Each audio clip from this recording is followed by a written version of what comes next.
Yes, hello friends. This is Jyoti Shukla. Welcome to Let's Study Basics with me. So friends, जैसे कि आप सभी को पता होगा कि मैं यहाँ पर हिस्ट्री पूर्वावलोकन का सीरीज डिस्कस कर रही हूँ, जो कि आपकी स्टेट पीसीएस या फिर आरओआर की प्रिपरेशन कर रहे हैं या फिर आप यूपीएससी की प्रिपरेशन कर रहे हो, तो उसके पीवाईक्यू को देखने के लिए देख सकते हो कि किस तरीके के क्वेश्चन जो है वो पूछे गए हैं। तो प्रीवियस क्लासेस में हमने डिस्कस किया था मौर्य काल तक। आपको मैं बता दूं कि हिस्ट्री को मैंने एकदम स्टार्ट से जो है वो डिस्कस करना शुरू किया है। पूरी एक सीरीज है जिसमें हमने स्टार्ट किया है स्टोन एज से। स्टोन एज के बाद हमने डिस्कस किया है इंडस वैली सिविलाइजेशन, वैदिक पीरियड, एंड उसके बाद बुद्धिज्म, जैनिज्म, सैविज्म, वैष्णविज्म, इन सारी चीज़ों को डिस्कस करते हुए मैं आगे बढ़ रही हूँ। और मौर्य काल हो चुका था, जो कि बहुत ही इंपॉर्टेंट है। 2 पार्ट में हमने डिस्कस किया था। उसके बाद अभी हम यहाँ डिस्कस करेंगे आज मौर्योत्तर काल, जो कि ये भी बहुत ज़्यादा इंपॉर्टेंट बन जाता है। तो चलिए आइए देखते हैं क्या कुछ चीज़ें हैं। तो सबसे पहले हम डिस्कस करेंगे एज ऑलवेज। तो चलिए देखते हैं रुद्रदामन। यहाँ पर दिया हुआ है सबसे पहले रुद्रदामन 130 to 150 ईस्वी का जूनागढ़ अभिलेख गुजरात में गिरनार पर्वत पर प्राप्त हुआ। बहुत ही इंपॉर्टेंट लाइन है। रुद्रदामन का जूनागढ़ अभिलेख कहाँ से मिलता है? तो ये गुजरात में गिरनार पर्वत से प्राप्त होता है। कई बार पूछा गया है कि ये बताओ कि रुद्रदामन का जो अभिलेख है या कहाँ से प्राप्त होता है? तो ये जूनागढ़ से। जूनागढ़ है कहाँ पर? तो ये गुजरात में लाया करता है। ब्राह्मी लिपि में उत्कीर्ण संस्कृत भाषा का यह अभिलेख अब तक प्राप्त संस्कृत अभिलेखों में सर्वाधिक प्राचीन है। तो अगर आपसे पूछा जाए कि ब्राह्मी लिपि में अब तक प्राप्त सबसे प्राचीन अभिलेख कौन सा है, तो यही है आपका रुद्रदामन अभिलेख। ठीक है, रुद्रदामन का जूनागढ़ अभिलेख। इस अभिलेख में संस्कृत काव्य शैली का प्राचीनतम नमूना प्राप्त होता है। इसमें रुद्रदामन की वंशावली, विजयों, शासन, व्यक्तित्व आदि पर सुंदर प्रकाश डाला गया है। इस अभिलेख का मुख्य उद्देश्य सुदर्शन झील के बांध के पुनर्निर्माण का विवरण सुरक्षित रखना था। देखो, बहुत बार पूछा गया है कि ये बताओ जो सुदर्शन झील है वो किस अभिलेख में देखने को मिलता है? तो वो हमें रुद्रदामन का जूनागढ़ अभिलेख से प्राप्त होता है। कौन से पर्वत से? तो गिरनार पर्वत से देखने को मिलता है। आगे चलते हैं हम, तो ये आप ध्यान रखेंगे। आगे चलते हैं कुजूल। ठीक है, बहुत इंपॉर्टेंट नाम है कुजूल कडफिसिस। लगभग 45 से 50 ईस्वी ने भारत में सर्वप्रथम पश्चिमोत्तर प्रदेश पर अधिकार कर लिया। इसने केवल तांबे के सिक्के जारी किए। तो ये पूछा जाता है कि ये बताओ जो कुजूल कडफिसिस था, क्या इसने सोने का सिक्का जारी किया था? तो नहीं, सोने का सिक्का नहीं जारी किया था, बल्कि इसने तांबे के सिक्के जो है वो जारी किया था। बल्कि इसी साम्राज्य में जब हम बात करेंगे, इसी के आने वाले वंशज जो है वो सोने के सिक्के हमें देखने को मिलते हैं। इसके सिक्कों पर धर्म थिदस तथा धर्मथिद यानी धर्म स्थित उत्कीर्ण है। सर्वप्रथम विम कडफिसिस के काल में ही भारत में कुषाण सत्ता स्थापित हुई थी। तो ध्यान देना, जो कुषाण सत्ता जो है वो स्थापित हुई थी वो विम कडफिसिस के समय में हुई थी। और विम कडफिसिस ने स्वर्ण एवं तांबे के सिक्के चलाए थे। तो ध्यान रखना, विम कडफिसिस ने कौन से सिक्के चलाए थे? तो उसने सोने और तांबे के सिक्के जो है वो चलाए थे। आगे देख सकते हो आप, शिव त्रिशूल तथा नदी की आकृति इसके सिक्कों पर मिलती है। इसने महेश्वर नामक उपाधि धारण की थी। उत्तर पश्चिम भारत में स्वर्ण सिक्कों का प्रचलन इंडो ग्रीक यवन राजाओं ने करवाया था, जबकि इन्हें नियमित एवं पूर्ण रूप से प्रचलित करवाने का श्रेय कुषाण शासकों को जाता है। तो ध्यान देना, जो स्वर्ण सिक्कों का प्रचलन है उसने वो तो इंडो ग्रीक ने चलाया था, लेकिन इसको अगर नियमित और पूर्ण रूप से सही ढंग से प्रचलित कराने का काम किया है तो वो करा था कुषाणों ने। ठीक है, ये ध्यान में रखेंगे। कुषाण शासकों ने स्वर्ण एवं ताम्र दोनों ही प्रकार के सिक्के जो है वो प्रचलित कराए थे। देखो, ऐसे स्टेटमेंट बना के पूछ लिया जाता है कि कुषाण शासकों ने सिर्फ और सिर्फ सोने के सिक्के चलवाए थे, तो ये गलत हो जाएगा स्टेटमेंट, क्योंकि सोने और तांबे दोनों के ही सिक्के चलवाए थे। कुषाण शासकों में विम कडफिसिस ने सर्वप्रथम सोने के सिक्के जारी किए थे। आपसे पूछा सकता है कि कुषाण शासकों में ऐसा कौन सा शासक था जिसने सोने के सिक्के चलवाए थे? तो वो आपका विम कडफिसिस हो जाएगा। बहुत बार ये पूछा गया है यूपी पीसीएस में, तो बहुत बार पूछा गया है। कुषाण शासक कनिष्क के सिक्कों पर बुद्ध का अंकन मिलता है। ये भी आपसे पूछा सकता है कि ये बताओ कौन सा ऐसा कुषाण शासक था जिसके सिक्कों पर बौद्ध का अंकन मिलता है? तो वो कुषाण के में कनिष्क का शासन। देखो, कनिष्क का शासन बहुत इंपॉर्टेंट बन जाता है, क्योंकि कनिष्क के ही शासन में जो है बौद्ध संगीति का भी आयोजन किया जाता है। तो ये चीजें आप ध्यान में रखेंगे। यौधेयों का प्रमाण पुराण, अष्टाध्यायी एवं बृहत संहिता इत्यादि ग्रंथों से प्राप्त होता है। इनका साम्राज्य दक्षिण पूर्वी पंजाब तथा राजस्थान के बीच था। इनके सिक्कों पर कार्तिकेय का अंकन जो है वो मिलता है। कनिष्क के सारनाथ, ठीक है, ये ध्यान रखेंगे। कनिष्क के सारनाथ बौद्ध अभिलेख की तिथि 81 ईस्वी है। ये प्रतिमा मथुरा से लाकर कनिष्क के राज्यारोहण के तीसरे वर्ष सारनाथ में स्थापित की गई थी। कनिष्क के रबतक, ये बड़ा इंपॉर्टेंट नाम है भाई, मुझे तो पहली बार सुनने को मिला था। आई डोंट नो आपको, आप पहली बार सुन रहे हो या फिर आपने पहले सुन रखा है। तो कनिष्क के रबतक अभिलेख, ठीक है, एक्चुअली में मैंने हिस्ट्री एनसीईआरटी वगैरह में मुझे ऐसा ये कुछ नए फैक्ट्स हैं जो हमें पूर्वावलोकन में देखने को मिलते हैं, या विभिन्न आयोग की जब हम प्रीवियस ईयर के क्वेश्चन उठाते हैं तभी हमें देखने को मिलते हैं। तो रबतक अभिलेख तो मैंने पहली बार जब ये बुक उठाया तो हमें देखने को मिला। रबतक अभिलेख में 4 शहरों के नाम का उल्लेख मिलता है। कौन सा अभिलेख है? वो रबतक अभिलेख। ये है कौन से शहर है? साकेत है, कौशाम्बी है, पाटलिपुत्र तथा श्री चंपा है। जैन ग्रंथों के अनुसार विक्रमादित्य 57 ईश्वापुर के उत्तराधिकारी को 135 विक्रम संवत में शकों ने पराजित करके इसके उपलक्ष्य में शक संवत चलाया था। तो आपसे पूछा सकता है कि ये बताओ शक संवत किस लिए चलाया गया था? तो ये आप बताएंगे कि जो विक्रमादित्य के उत्तराधिकारी 135 में विक्रम संवत में शकों से ने पराजित करके और इसके लक्ष्य में शक संवत जो है वो चलाया था।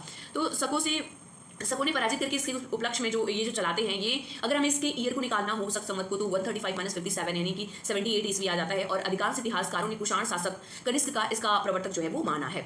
आगे आते हैं, वर्तमान में तिथि एवं वर्ष के लिए ग्रेगोरियन कैलेंडर का प्रयोग किया जाता है। कौन सा? ग्रेगोरियन कैलेंडर का उपयोग किया जाता है, जो विश्वव्यापी है। वर्तमान कैलेंडर से 57 जोड़ देने पर विक्रम संवत 57 ईसा पूर्व तथा 78 घटा देने पर शक संवत जो है वो प्राप्त हो जाता है। ध्यान देना, बड़ा ही इंपॉर्टेंट है। इससे बहुत बार क्वेश्चन पूछा गया है कि बताओ 2023 में शक संवत के हिसाब से अगर देखें तो क्या होगा, या विक्रम संवत से देखें तो क्या होगा। तो ध्यान देना, अगर हमें 57 अगर जोड़ देते हैं तो हमें विक्रम संवत प्राप्त हो जाता है, और अगर 78 घटा देते हैं तो हमें शक संवत याद रखना। तो ध्यान देना, -78 करने पर हमें मिलता है शक संवत, और +57 करने पर हमें मिलता है विक्रम संवत। +57 करने पर हमें मिलता है विक्रम। जैसे अगर हम बोलते कि 2023, जो 2023 चल रहा है ना, उसको बताओ विक्रम संवत क्या होगा, तो अगर विक्रम संवत बोलेगा तो हम 57 ऐड कर देंगे, और अगर बोलेगा शक संवत तो आप -78 जो है वो 2023 में -78 माइनस कर दोगे तो आपको मिल जाएगा शक संवत। आगे देख सकते हो, चैत्र भारतीय राष्ट्रीय पंचांग का प्रथम माह होता है, और विक्रम संवत के 2 अन्य नाम भी मिलते हैं, कृत संवत तथा मालव संवत। भारत में राष्ट्रीय कैलेंडर के रूप में शक संवत को अपनाया गया है। अश्वघोष कनिष्क के राजकवि थे, ये भी बड़ा इंपॉर्टेंट है। ये पूछ लिया जाता है कि ये बताओ अश्वघोष जो है वो किसके समकालीन थे, तो अश्वघोष जो थे वो कनिष्क के राजकवि थे।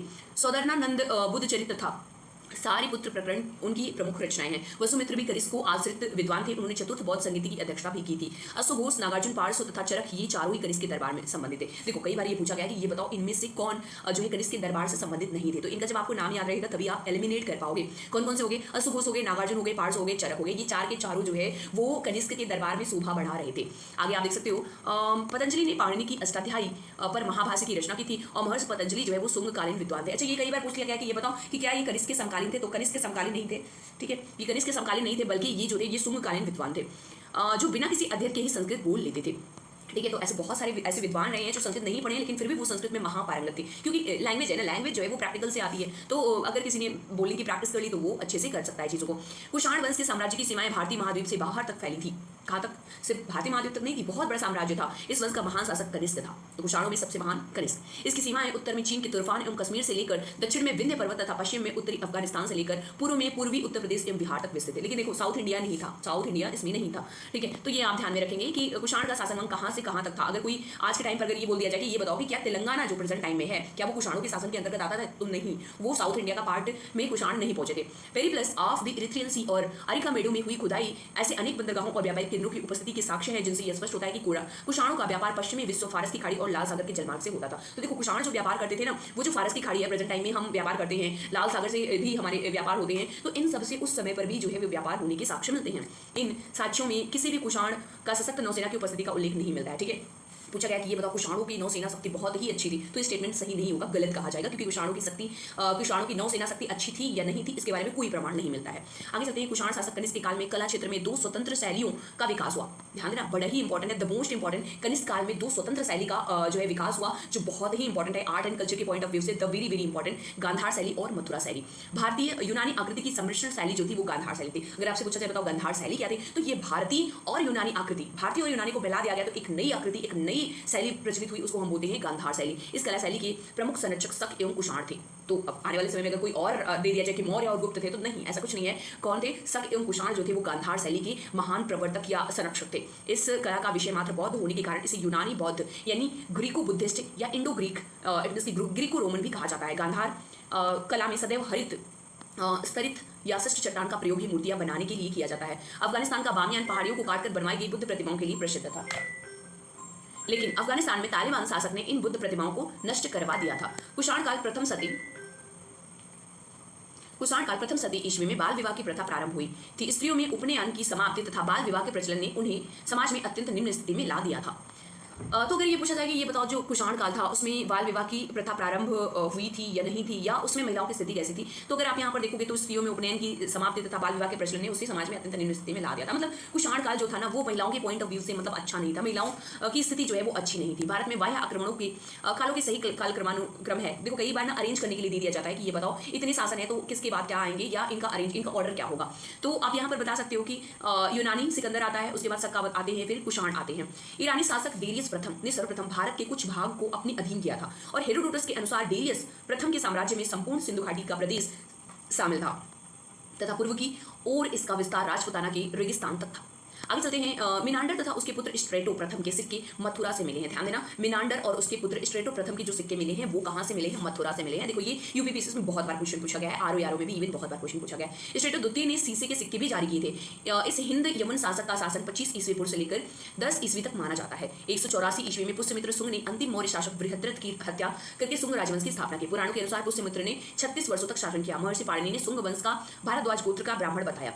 महर्षि पाणिनि ने शुंग वंश को क्या बताया था कि इन्होंने ये जो थे वो भारद्वाज गोत्र के और ब्राह्मण थे। अयोध्या के लेख से ज्ञात होता है कि पुष्यमित्र ने 2 अश्वमेध यज्ञ किए थे। पतंजलि पुष्यमित्र शुंग के पुरोहित थे और शुंग वंश का 9वां शासक भागवत तथा भागभद्र था। इसके शासनकाल में तक्षशिला के यवन नरेश एंटीयालकिड्स का राजदूत हेलियोडोरस उनके विदिशा राज दरबार में उपस्थित हुआ और हेलियोडोरस ने भागवत धर्म ग्रहण किया तथा विदिशा वेश नगर में गरुड़ स्तंभ की स्थापना कर भागवत विष्णु की पूजा की। शिशुवंश अगर अब हम नेक्स्ट आ जाते हैं, शुंग वंश का अंतिम राजा जो है वो देवभूति आप देख सकते हो, देवभूति जिसको देवभूमि के नाम से भी जाना जाता था, इस अपने अमात्य वासुदेव के षड्यंत्र द्वारा मार डाला गया।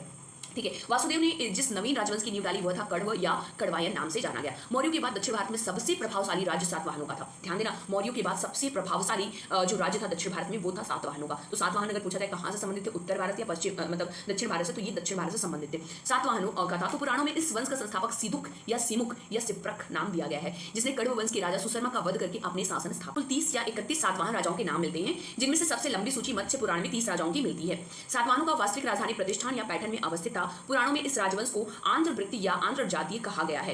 इसकी आरंभिक राजधानी अमरावती मानी जाती है। पुराणों के अनुसार कृष्ण का पुत्र एवं उत्तराधिकारी सातकर्णी प्रथम सातवाहन वंश का सातकर्णिक उपाधि धारण करने वाला प्रथम राजा था। इसके शासन के बारे में हमें नागनिका के नानाघाट अभिलेख से महत्वपूर्ण जानकारी जो है वो मिलती है। आगे चलते हैं। सातवाहन शासक गौतमी पुत्र सातकर्णी ने कहा है कि उसने विच्छिन्न होते चातुर्वर्णीय 4 वर्णों वाली व्यवस्था को फिर से स्थापित किया और वर्ण संकर वर्णों और जातियों के सम्मिश्रण को रोका। तो आपको पता होना चाहिए कि सातवाहनों ने जो है वो जो वर्ण संकर है या चातुर्वर्णीय का संरक्षक वो माना जाता है, इसी कारण इसे वर्ण व्यवस्था का रक्षक माना जाता है। अच्छा, आप इसको देख लेंगे, आप थोड़ा बहुत ज़्यादा इंपॉर्टेंट नहीं बन जाता है।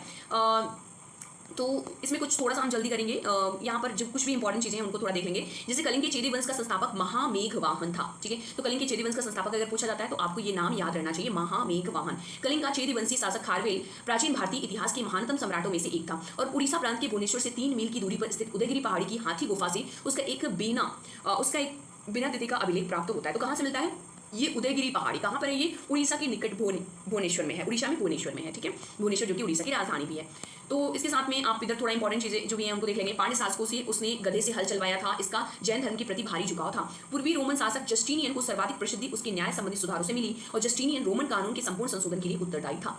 आगे देख लेते हैं क्या कुछ चीजें इंपॉर्टेंट है। हो गया, मतलब सिर्फ मौर्य काल में इतने नोट्स हैं। अब इसी में से हम क्वेश्चन आंसर जो भी पूछे गए हैं उन चीजों को हम डिस्कस करेंगे एक एक करके। यहाँ पर देख सकते हो आप फर्स्ट क्वेश्चन निम्नलिखित में से किस हिंद शासक ने सीसी के सिक्के जो है वो जारी किए? तो अभी हमने देखा था स्ट्रेटो द्वितीय जो था, स्ट्रेटो प्रथम नहीं होगा, मिनांडर तो जो है बौद्ध से संबंधित हो जाता है और डेमेट्रियस भी नहीं होगा, तो A option is the correct option. ठीक है, आगे चलते हैं हम। निम्नलिखित शासकों में से किसने सिक्कों पर संकर्षण एवं वासुदेव दोनों अंकित हैं? तो डी ऑप्शन जो है वो सही हो जाएगा, यानी अगाथोक्लिस जो है। देखो ये ना थोड़ी सी मतलब काफी ज्यादा फैक्चुअल क्वेश्चन यूपी पीसीएस में पूछा जाता है, इवन खास करके मेंस में कुछ ज्यादा ही डेप्थ हो जाता है। तो ये चीजें जब प्रिपेयर रहती हैं तभी हम बेटर तरीके से कर सकते हैं। निम्नलिखित में से कौन सा एक अन्य तीनों के समसामयिक नहीं है? देखो ये यूपीएससी 2005 में क्वेश्चन पूछा गया था। तो कौन सा अन्य तीनों? अब बिंबिसार को अगर आप देखो और गौतम बुद्ध को देखो तो ये हाँ मिल जाते हैं। मिलिंद और प्रसेनजीत, तो प्रसेनजीत भी मिल जाता है, लेकिन मिलिंद तो बहुत ही ज्यादा बाद की चीजें जो है हमें देखने को मिलती हैं। तो मिलिंद का वर्णन हमें यहाँ पर नहीं देखने को मिलता है, मतलब मिलिंद जो है इनके समकालीन नहीं है। तो यही आपका हो जाएगा सी। बाकी ऑप्शन सही है, यही जो है वो गलत है। तो यहाँ पर आप देख सकते हो कि मिलिंद जिसे आप मिनांडर को ही मिलिंद के नाम से भी जानते हैं, जो कि बहुत बाद में हम देखने को इनका मिलता है, जिन्होंने बौद्ध धर्म का प्रवर्तन भी किया। आगे चलते हैं। काव्य शैली का प्राचीनतम नमूना किसके अभिलेख में मिलता है? तो काव्य शैली का प्राचीनतम नमूना हमें काठियावाड़ के रुद्रदामन के और अशोक के, तो ये तो नहीं होगा भाई। आगे चलते हैं हम, नेक्स्ट ऑप्शन भी देख लेते हैं। और नेक्स्ट ऑप्शन क्या है? राजेंद्र प्रथम के या उपयुक्त में से कोई नहीं। तो ए ऑप्शन जो है वो सही हो जाएगा, यानी काव्य शैली का प्राचीनतम नमूना जो है वो हमें काठियावाड़ के रुद्रदामन अभिलेख से मिला है। रुद्रदामन अभिलेख का भी हमने बहुत चर्चा किया कि रुद्रदामन अभिलेख जो है वो हमें जूनागढ़ अभिलेख जो कि गिरनार में गुजरात के प्रांत में हमें देखने को मिलता है और ये ब्राह्मी लिपि में लिखा हुआ बहुत ही पुराना जो है वो ग्रंथ मतलब एक अभिलेख है। किस अभिलेख में रुद्रदामन प्रथम की विभिन्न उपलब्धियां वर्णित हैं? जूनागढ़, भीतरी, नासिक। फिर से वही क्वेश्चन, यानी कि जूनागढ़ अभिलेख जो है वो एकदम सही है। नासिक कहीं से भी नहीं हो सकता। भीतरी अभिलेख जो है वो उसमें हमें यानी कि गुप्तों से ज्यादा चीजें देखने को मिलती हैं। सांची का स्तूप जो है वो आपको में देखने को मिलता है, वो नहीं होगा। आगे चलते हैं। बिना बेकार किसने सुदर्शन झील का जीर्णोद्धार कराया? तो ये आपका रुद्रदामन प्रथम जो है। अब अगर ये बोला जाए कि कौन से राजा के शासनकाल में हुआ था, तो राजा के शासनकाल की पूछा जाएगा तो वो आपका चंद्रगुप्त मौर्य ने इसको बनवाया था। उसके बाद अशोक ने इसका जीर्णोद्धार कराया और रुद्रदामन प्रथम जो था वो इन सारी चीजों को मैनेज करने का काम करता था, देखने का काम करता था। आगे चलते हैं। कार्दमक क्षत्रपों ने निम्नलिखित में से किस धातु में अति दुर्लभ सिक्के प्रचलित किया? तो ताम्र जो है सिक्के हैं उन्हें ये यूपीबीईओ में क्वेश्चन पूछा गया है, इसको भी आप ध्यान में रखेंगे। आगे चलते हैं हम, सूची को सूची 2 में मिलाइए। अब देख सकते हो यहाँ पे रुद्रदामन, गोंडो, फर्नीस, विम। तो विम जो है ये विम कड़फिसेस हमने देखा था कुषाण में हो जाते हैं। रुद्रदामन आपका अच्छा, एक ऑप्शन से कहीं से मिल रहा है क्या? डी का दूसरा आप अगर देखो तो डी का दूसरा यहाँ पर दोनों है, पहला और चौथा ऑप्शन तो आपका कट जाता है, तो सी ऑप्शन जो है वो सही हो जाएगा। अगर आप देखो पहले का तीसरा हो जाएगा, पहले का तीसरा डिमिट्रियस जो है वो हिंद यूनानी हो जाएंगे। रुद्रदामन की बात करते हैं तो रुद्रदामन जो थी वो सख्त थे, ठीक है। बी का चौथा आप देख सकते हो, तो यहाँ से ही आपका जो है वो मैच हो जाता है। बाकी एक और बचता है तो वो तो अपने आप ही आपका हो जाएगा अगर 3 ऑप्शन आपने मैच कर लिया तो। आगे चलते हैं, ये कहाँ से ग्रीन येलो वगैरह चल रहा है। आगे देखो, उत्तरी तथा उत्तरी पश्चिमी भारत में सर्वाधिक संख्या में तांबे के सिक्कों को जारी किया था इंडो ग्रीक ने, कुषाणों ने, सबों ने, प्रतिहारों ने, तो बी ऑप्शन जो है वो सही हो जाएगा, कुषाणों ने किया था। प्राचीन भारत में निम्न में से किस एक ने नियमित रूप से सोने के सिक्के चलाए थे? तो नियमित रूप से सोने के सिक्के चलाने का श्रेय जो है वो कुषाणों को जाता है। इवन शुरुआत अगर करने की बात होगी तो वो यूनानियों ने शुरू किया था, लेकिन उसको अगर हम कंटिन्यूसली और बहुत ही अच्छे तरीके से कहा जाए तो वो कुषाणों ने किया था। आगे चलते हैं, बुद्ध का किसके सिक्कों पर अंकन हुआ? तो कनिष्क के शासनकाल में। कनिष्क जो है वो खुद ही बौद्ध धर्म में विश्वास करने वाला इंसान था, तो यहाँ पर आपका बी ऑप्शन जो है वो सही हो जाता है। आगे चलते हैं, और यहाँ पर आप देख सकते हो निम्नलिखित में से किस शासक को सर्वप्रथम सोने के सिक्के जारी करने का श्रेय जाता है? तो विम कड़फिसेस जो है इसको जाता है, तो B option is the correct option. निम्नलिखित में से किसने भारत में स्वर्ण सिक्कों का प्रचलन नियमित उपयोग के लिए किया था? तो नियमित उपयोग के लिए आपका ए विम कड़फिसेस जो कि कुषाण वंश का शासक था, इसने जो है वो शुरुआत कराता है। तो विम कड़फिसेस की बात करी जाती है तो ये कनिष्क प्रथम के पिता कहे जाते हैं।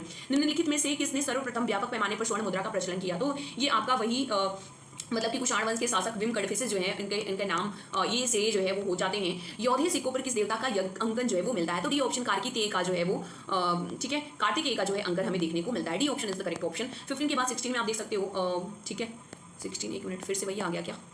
हाँ जी 15 के बाद ये पेज रिपीट हो गया है। 16 आप देख सकते हो, कनिष्क की सारनाथ बौद्ध प्रतिमा अभिलेख की तिथि क्या है? तो इसकी जो तिथि है वो बी ऑप्शन सही हो जाएगा, 81 ईस्वी सन।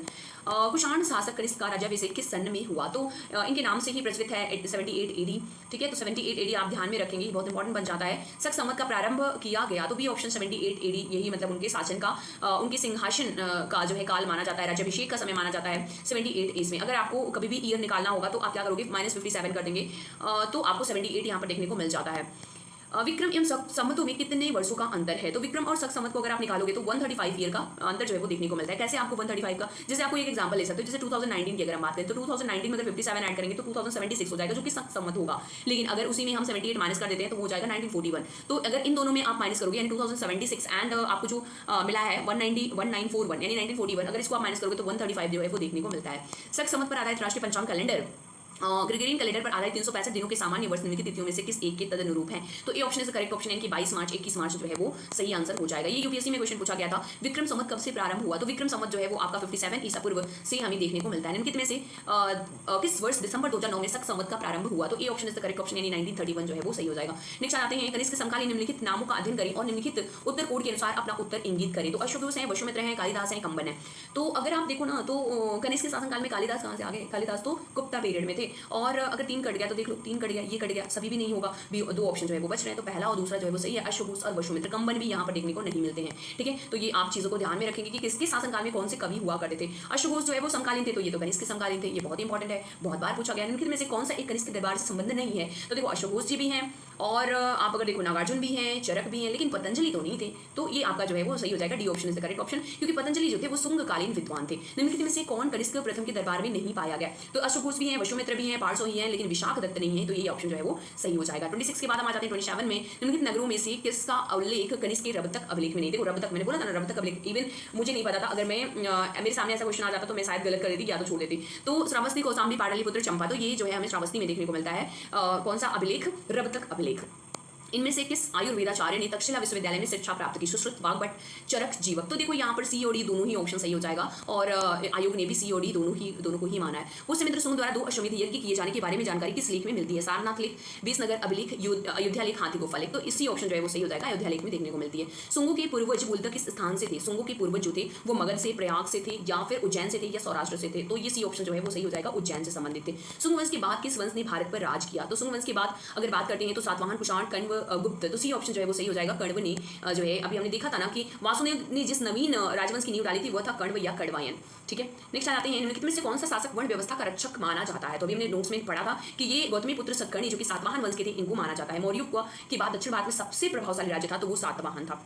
अभी हमने देखा बाकी जो राज्य थे वो दक्षिण भारत में नहीं अपना जो है वर्चस्व फैला पाए थे। सीमुक ने किन वंशों में क्या बोला है, सीमुक निम्न में से किस वंश का संस्थापक था? तो सीमुक जो है वही आपका सातवाहन वंश जो है वो हो जाएगा। किसी चीनी जनरल ने कनिष्क को हराया था? तो पान चाओ, पान यांग, सी हुआंग टी या हो टी। तो एक पहला ऑप्शन जो सही हो जाएगा पान चाओ जो है वो सही ऑप्शन है। निम्नलिखित में से किस वंश के साम्राज्य की सीमाएं भारत की बाहर तक फैली हुई है? गुप्त वंश, मौर्य वंश, कुषाण वंश, उपरोक्त में से कोई नहीं। तो बी ऑप्शन। अच्छा, इसका बी और सी दोनों ही ऑप्शन सही है। तो यहाँ पर आप देख सकते हो ये उत्तराखंड यूडीएलईए में क्वेश्चन जो है वो पूछा गया है। बाल विवाह की प्रथा प्रारंभ हुई मौर्य काल में, कुषाण काल में, गुप्त काल में, हर्षवर्धन काल में। तो बी ऑप्शन सही हो जाएगा कुषाण काल। देखो मौर्य काल जो था वो बहुत अच्छा काल जो है वो काल देखने को मिलता है। इवन गुप्ता पीरियड भी अच्छा था बहुत हद तक। निम्नलिखित में से किस स्थल से शासक मेनांडर के 16 सिक्के प्राप्त हुए हैं? तो ये बैराट हो जाएगा। अब यहाँ पर आप देख सकते हो कि हिंद यवन शासक मेनांडर के 16 सिक्के बैराट से प्राप्त हुए हैं। इसकी मुद्राओं पर नाइक, किए थे नाम, मुकुटधारी राजा का शीश चक्र एवं ऊंट आदि आकृतियों का अंकन प्राप्त होता है। निम्नलिखित में से कौन सा सही सुमेलित है? हड़प्पा सभ्यता, कुषाण, मुगल, मराठा। तो अगर आप यहाँ पर देखो तो कुषाण जो है वो गांधार शैली, ये तो बिल्कुल सही है।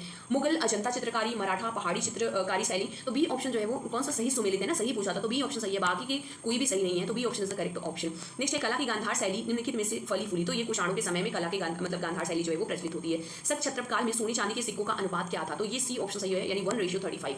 आगे चल जाते हैं। नेक्स्ट है निम्नलिखित में कौन सा सही सुमेलित नहीं है? तो कुषाण जो थे वो स्वर्ण सिक्के चलाए थे। एक मिनट क्या था इसमें? सही सुमेलित नहीं पूछा है ना, सही सुमेलित नहीं पूछा है, ठीक है। तो कुषाण जो थे वो स्वर्ण भी चलाए थे, ताम्र भी चलाए थे। गुप्त जो है वो स्वर्ण एवं रजत, ये भी सही है। सातवाहन बोल रहा है स्वर्ण, तो ये गलत है। तो कलचुरी स्वर्ण एवं रजत, ये भी सही है। तो सी ऑप्शन जो है वो गलत है, तो इसलिए यही सही हो जाएगा। तो सी आप देख सकते हो कुषाण ने सर्वाधिक शुद्ध स्वर्ण के सिक्के चलवाए थे, यद्यपि भारत में ये हो गया।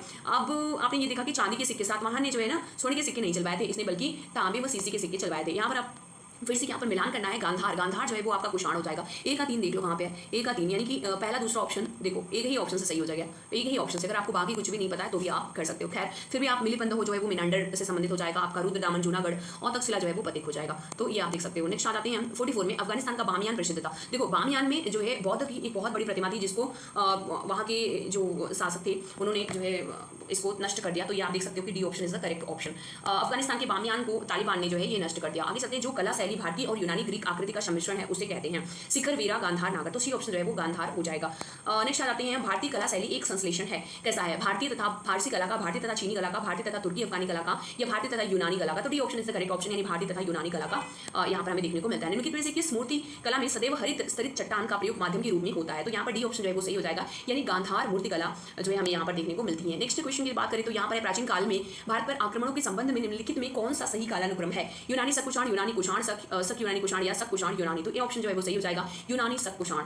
नेक्स्ट आते हैं। पहला यूनानी शासक जिसने भारत के कुछ भागों को अपने अधीन किया था, साइरस, कैम्बिसिस, डेरियस प्रथम या सहार्स। तो सी ऑप्शन जो है वो सही हो जाएगा, डेरियस प्रथम जो है वो एकदम सही है। निम्न राजवंशों में सबसे पुराना राजवंश था? तो चालुक्य, पल्लव, राष्ट्रकूट, सातवाहन। तो डी ऑप्शन जो है वो सही हो जाएगा, सातवाहन जो है वो सबसे पुराना है। आंध्र सातवाहन राजाओं की सबसे लंबी सूची किस पुराण में मिलती है? तो ये सी ऑप्शन जो है वो सही हो जाएगा, मत्स्य पुराण में हमें देखने को मिलती है। 52 में आते हैं। सातवाहनों की राजधानी अवस्थित थी? तो सातवाहनों की राजधानी जो थी अमरावती में, नांदेड़ में, नाल दुर्ग में, दुर्ग में। तो ए ऑप्शन जो है वो सही हो जाएगा, अमरावती में। नेक्स्ट है। निम्नलिखित में से कौन सा स्थान सातवाहनों की राजधानी था? तो प्रतिष्ठान, नागार्जुनकोंडा, साकल तथा सियालकोट, पाटलिपुत्र। तो ए ऑप्शन जो है वो सही हो जाएगा, प्रतिष्ठान। निम्नलिखित शासकों में से किसके लिए एका ब्राह्मण प्रयुक्त हुआ?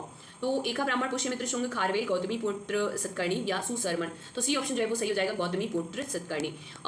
राजवंश और राजधानी सुंग, सातवाहन, कदम्ब, चंदेल। तो सुंग में अगर आप देखो सातवाहन, ठीक है, कदम्ब, चंदेल। तो इसको आपको इनकी राजधानियों को पता होना चाहिए। तो 55 का यहाँ पर हम डायरेक्टली देख लेते हैं कि ए ऑप्शन मैच करने में, ठीक है, मुझे भी एक दो डाउट्स आ रहे हैं। तो क्योंकि ये सुंग जो थे वो पाटलिपुत्र में, सातवाहन की जो राजधानी थी वो पैठन थी, कदम्ब की जो थी बनवासी थी, और चंदेल की जो है वो जो है महोबा था। निम्नलिखित में कालक्रमानुसार व्यवस्थित कीजिए। सातवाहन, वाकाटक, चालुक्य। तो डी ऑप्शन जो है वो सही हो जाएगा, 1 2 3 सातवाहन, वाकाटक और चालुक्य। उसके बाद आ जाते हैं नीचे दिए गए कथन, वक्तव्य और उसका कारण दिया हुआ है। सातवाहन काल में संस्कृत के साथ प्राकृत व अन्य लोक भाषाओं का विकास हुआ। बिल्कुल सही है। सातवाहन राजाओं ने साहित्य रचना के संस्कृत तथा अन्य लोक भाषाओं को अपनाए, ये भी सही है, यानी ए और आर दोनों सही है, और आर ए की सही व्याख्या भी है। 58 में आते हैं। सातवाहन शासकों के संदर्भ में निम्नलिखित में से कौन सा कथन सत्य है? सातवाहन नरेश प्राकृत भाषा के पूछ सकते हैं। सातवाहन काल में कला के लोक पक्ष का अधिक प्रोत्साहन मिला। तो बी ऑप्शन जो है वो सही हो जाएगा, यानी कि दोनों के दोनों ऑप्शन जो है वो सही है। नेक्स्ट आते हैं। निम्नलिखित में कौन सा कथन सही है? सातवाहन की शक्ति क्षीण होने के बाद वाकाटक वंश ने अपना राज्य स्थापित किया। दूसरा दिया हुआ है वाकाटक वंश का पहला राजा प्रवरसेन प्रथम हुआ। तीसरा है विंध्य शक्ति का प्रवरसेन का पुत्र था। तो आप देखो पहला, दूसरा, तीसरा, यहाँ पर सी ऑप्शन जो है वो सही हो जाएगा। केवल एक ऑप्शन जो है वो, केवल पहला ऑप्शन जो है वो सही है, बाकी के ऑप्शन जो है वो गलत हो जाते हैं। 59 के बाद आपका आई थिंक सो एंड की तरफ है। निम्नलिखित में से किस स्तूप में आर्य स्तंभ वाले मंच हैं विशेषताएं मिलती हैं? घंटसाला, बोधगया, नागार्जुनकोंडा, अमरावती। तो डी ऑप्शन जो है वो सही हो जाएगा, Amravati is the correct option. निम्नलिखित में से कौन सा युग्म सही सुमेलित नहीं है? तो नासिक, गौतमीपुत्र, हाथी गुफा, खारवेल, भितरी, पुलकेशिन, गिरनार। तो सी ऑप्शन जो है वो सही हो जाएगा, भीतरी जो है मतलब कि यही सुमेलित नहीं है, बाकी सारे के सारे जो है वो सुमेलित हैं। तो ये गलत दिया हुआ है। यहाँ पर आप देख सकते हो इसकी एक्सप्लेनेशन को कि गौतमी पुत्र सतकर्णी सातवाहन वंश का शक्तिशाली शासक था। इसके विषय में उसकी मां गौतमी बल श्री के नासिक प्रशस्ति से प्राप्त होता है। इन चीजों का वर्णन जो है वो हमें देखने को मिलता है। निम्नलिखित में से किस वंश के शासकों को पुराणों में श्री पर्वती कहा गया है? वाकाटक, इक्ष्वाकु, शक, खारवेल। तो B option is the correct option, Ikshvaku जो है वो सही हो जाएगा। 62 के बाद 63 में आते हैं। कुषाण शासक फारस की खाड़ी और लाल सागर से होकर व्यापार करते थे। उनकी सुसंगठित नौसेना उच्च कोटि की थी। ये कहाँ से कुषाणों की सुसंगठित नौसेना थी, इसके बारे में तो नहीं पता चलता। हाँ, पहला ऑप्शन सही है कि उस समय पर व्यापार इस तरीके की जगहों से होते थे। तो ए तो सही है, लेकिन आर जो है वो गलत है। C option is the correct option. Next है, राजा खारवेल का नाम जुड़ा है गिरनार के स्तंभ लेख के साथ, चूनागढ़ स्तंभ लेख के साथ, हाथी गुफा के साथ, सारनाथ के साथ। तो सी ऑप्शन जो है वो सही हो जाएगा, यानी हाथी गुफा लेख के साथ में। निम्नलिखित राजाओं में कौन जैन धर्म का संरक्षक था? तो जैन धर्म का संरक्षक अशोक तो नहीं था। अशोक जो है वो बौद्ध धर्म को मान रहा था। हर्ष जो है वो भी आपको जैन धर्म मतलब बौद्ध धर्म में ज्यादा आप देख सकते हो। डी ऑप्शन जो है वो खारवेल जो है वो एकदम सही हो जाएगा। तो ये आप देख सकते हो। कलिंग नरेश खारवेल निम्नलिखित में से किस वंश से संबंधित थे? तो कलिंग नरेश जो खारवेल थे वो संबंधित थे चेदी वंश से। नेक्स्ट है, निम्नलिखित राजाओं में से किसका जैन धर्म के प्रति भारी झुकाव था? तो जैन धर्म के प्रति अगर हम देखें तो सर तो बौद्ध धर्म का था। तो यहाँ पर सी ऑप्शन जो है वो खारवेल जो था वो जैन धर्म के प्रति झुका हुआ था। कलिंग नरेश खारवेल का संबंध था चेदी वंश सातवाहन। तो ई ऑप्शन जो है वो सही हो जाएगा, उपयुक्त में से एक से अधिक। यानी कलिंग के चेद राजवंश का संस्थापक महामेघवाहन नामक व्यक्ति था, जो इस वंश का नाम महामेघवाहन वंश भी पड़ा। इस वंश का सर्वाधिक शक्तिशाली शासक खारवेल हुआ। हाथी गुफा का अभिलेख किस शासक के विषय में जानकारी का स्रोत मिलता है? खारवेल, अशोक, हर्षवर्धन, कनिष्क। तो हाथी गुफा का जो अभिलेख हमें देखने को मिलता है वो खारवेल के शासन के विषय में जानकारी देता है। नेक्स्ट हम आते हैं बहुत ही अंतिम पड़ाव पर है। उदयगिरी और खंडगिरी गुफाओं के संदर्भ में कौन सा कथन सही है? इसमें प्राकृतिक और कृत्रिम दोनों तरह की गुफाएं हैं। उदयगिरी 18 तथा खंडगिरी में 15 गुफाएं हैं। खंडगिरी गुफाएं हाथी गुफा शिलालेख के लिए प्रसिद्ध है। तो सी ऑप्शन जो है वो सही हो जाएगा, यानी पहला और दूसरा जो है वो एकदम सही है। नेक्स्ट है, किस पूर्वी रोमन शासक जस्टिनियन का सर्वाधिक महत्वपूर्ण योगदान किस क्षेत्र में था? तो आपका ए ऑप्शन जो है वो सही हो जाएगा, यानी विधि के क्षेत्र में था। पेरिप्लस ऑफ इरिथ्रियन सी किसने लिखी थी? तो पेरिप्लस ऑफ इरिथ्रियन सी जो है वो लिखी थी यहाँ पर मतलब टेशियस प्लिनी टालमी स्ट्रैबो, ये कोई नहीं होगा, यानी ये हो जाएगा। इसको आप देख सकते हो कि इस पुस्तक को रोमन मिस्र बंदरगाहों में नेविगेशन और व्यापार के अवसरों का वर्णन करता है, और इसमें भारत में आयात और निर्यात के बारे में जो है वो चीज़ें दी गई हैं। तो यहाँ पर आपने देख लिया कि हमने यहाँ पर डिस्कस किया है टोटल 72 क्वेश्चन जो कि मौर्योत्तर काल से आए हुए हैं विभिन्न आयोग में, चाहे वो यूपीएससी हो, यूपीपीसीएस हो, बीपीएससी हो, आरएएस हो, यूकेपीएससी हो, आरओआर हो, इन सारी चीज़ों के बारे में हमने डिस्कस किया कि क्या कुछ तरह के क्वेश्चन जो है वो बन सकते हैं। और आपने यहाँ पर पूरे 2023 तक के क्वेश्चन को यहाँ पर एक साथ देख लिया कि मौर्योत्तर काल कितना इंपॉर्टेंट है। तो होप सो आपको ये सेशन पसंद आया होगा। अगर आपको ये सेशन पसंद आता है तो प्लीज़ चैनल को ज़्यादा से ज़्यादा शेयर करिए, वीडियो को ज़्यादा से ज़्यादा शेयर करिए, ताकि लोगों को भी बेनिफिट हो सके, लोग इन चीज़ों का फायदा उठा सके। तो चलिए मिलते किसी नए वीडियो में। Bye bye and take care.